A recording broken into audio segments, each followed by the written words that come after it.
Okay, so I found some really cool history on Monopoly. Everyone knows it's a board game published by Hasbro.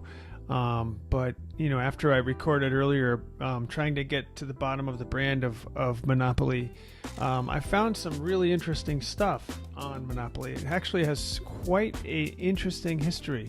It's not your classic, board game where a company like Hasbro just makes a cool game and produces it all over the world. So let me share some of the information I found because it's actually kind of cool. Okay, so Monopoly the board game. Granted, it is owned by Hasbro. It used to be owned by Parker Brothers prior to Hasbro, but it actually has some history before that. Originally, I guess the game was created to educate, and this is back in the early 1900s. So around 1903, there was a woman named Elizabeth McGee who wanted to more or less protest against big money and wealth that was going on in the time. You had the Vanderbilts and all of the big names and money, and she basically wanted to create something to protest against that, I guess. And she named it the Landlord's Game. And so she technically was the first designer of this kind of game, which looks much different than the game it is today. And again, was used as a teaching tool, sort of an anti-monopoly game to go against the grain, so to speak.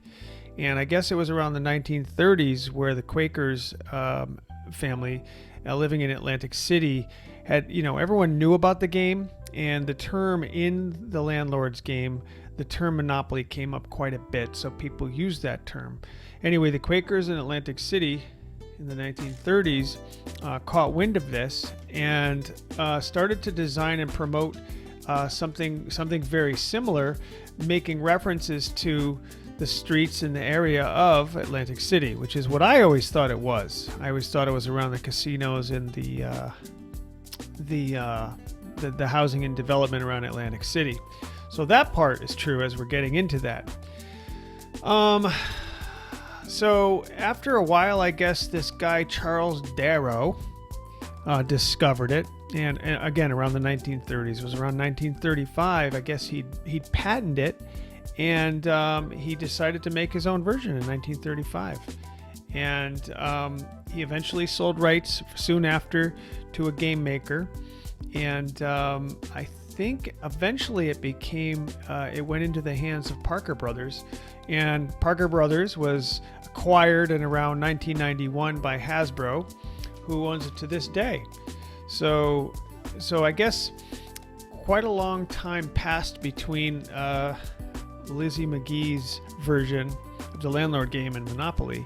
And I guess from what I read, she was given $500 for rights to her game.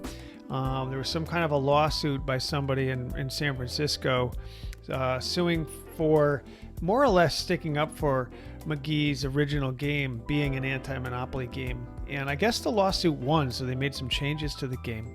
But the basic stats with Monopoly, being a killer brand with a game in the gaming industry and consistently made, is, I guess, according to Hasbro, they have over 1 billion people have played it in 114 countries, and it was produced in over 47 languages. So that's pretty profound. I mean, 1 billion played, 114 countries and 47 languages. And now it's known across the world. I don't know many people that don't know Monopoly. And they still use it to teach. A lot of schools, I guess, use it to teach. And it's also a global competition. There are actual experts out there that really know how to master Monopoly. There are a lot of skills to that game. So I don't know. A lot more than I thought it was. I thought I was going to dig in and find out all about the brand, the color palette, the fonts, and everything else. But there's much more history to this. So all I can say is check it out. Google it. Start with Wikipedia or something. But anyway, a lot of history with Monopoly. Still a great brand. Very impressive. And check it out for yourself.